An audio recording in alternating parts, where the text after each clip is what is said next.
শুভা ছোটবেলা থেকেই ফুটবলের প্রতি প্রবল আগ্রহী ছিল। গ্রামের ছোট মাঠে সে তার ভাইয়ের সাথে ফুটবল খেলতে যেত। তার স্বপ্ন ছিল বড় হয়ে একদিন জাতীয় দলের হয়ে খেলা।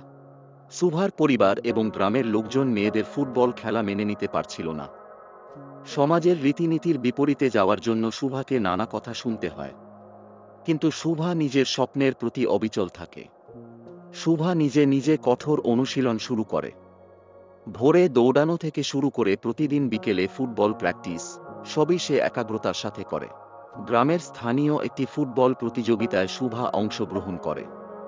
ছেলেদের টিমের সাথে খেলে সে তার দক্ষতা প্রমাণ করে।